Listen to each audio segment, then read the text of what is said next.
pense en fait à autant de sujets sur lesquels, à l'heure actuelle, le pouvoir en place est en échec.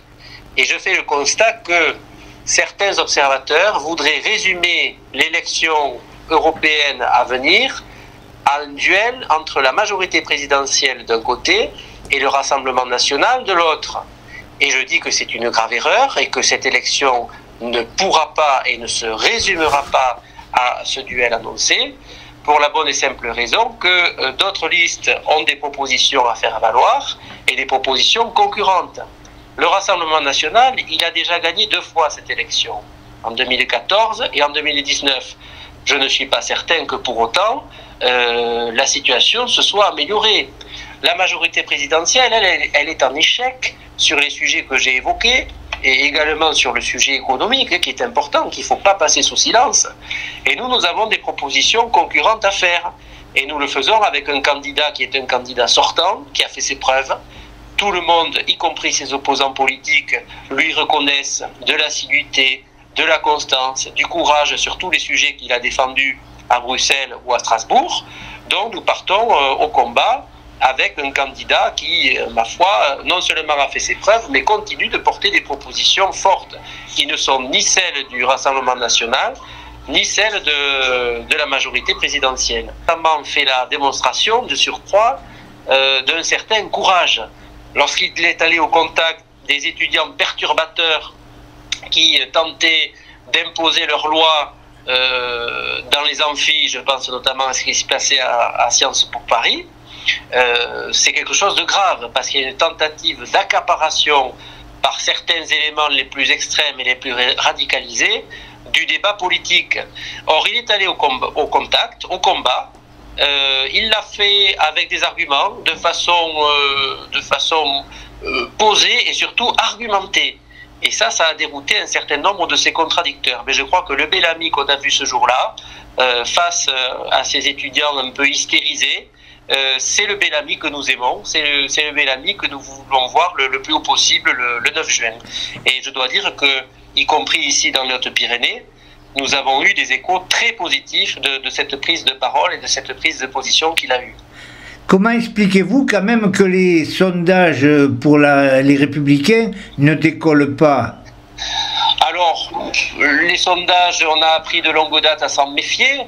Je rappelle d'ailleurs que sur l'européenne de 2019, il s'était assez largement trompé à notre sujet, au sujet des écologistes et d'autres familles. Ce que j'observe, c'est qu'il y a quand même une dynamique qui semble se réinstaller depuis précisément l'épisode de Sciences Po. Tout simplement parce que je crois que l'électorat de droite a compris qu'il faut en quelque sorte réafficher la couleur. Sur bien des sujets, des électeurs qui étaient nos électeurs ont pu aller vers d'autres cieux, y compris la majorité présidentielle. Mais ces gens-là sont aujourd'hui des électeurs déçus. Ce sont des électeurs qui voient la situation de la France se dégrader jour après jour, sur tous les sujets, qu'ils soient, encore une fois, sécuritaires, économiques, etc.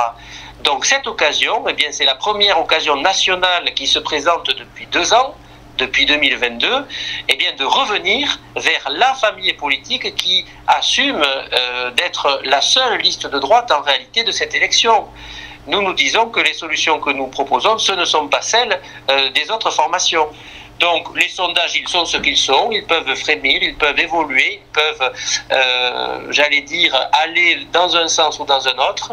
Je crois que la situation va se cristalliser dans les tout derniers moments de l'élection. Comme souvent, l'élection européenne, c'est une élection qui peine à intéresser nos concitoyens. Nous le savons, nous en avons fait le constat. Mais dans les dernières semaines, dans la dernière ligne droite, les choses peuvent évoluer. Est-ce que vous avez fait des réunions publiques, ou... Alors précisément, j'ai annoncé un calendrier d'action de campagne locale au niveau du département des Hautes-Pyrénées. Pour l'instant, nous avons organisé des tractages sur les marchés, des opérations de boitage, tout ça est tout à fait classique. Et j'ai annoncé 3 initiatives à venir. La première, c'est une tribune des élus locaux du département des Hautes-Pyrénées qui sera prochainement diffusée, et diffusée à la presse naturellement, sur laquelle vous verrez des élus de toutes communes, maires, adjoints, conseillers municipaux, des élus du département, de la région également, et bien s'engager pour François-Xavier Bellamy. Donc ça, c'est une première initiative qui prendra forme dans les prochains jours. Ensuite, j'ai annoncé la date du samedi 25 mai. Le samedi 25 mai, il y aura à Tarbes, de 10h à 13h, une journée portes ouvertes, ici, à la permanence de la Fédération Les Républicains.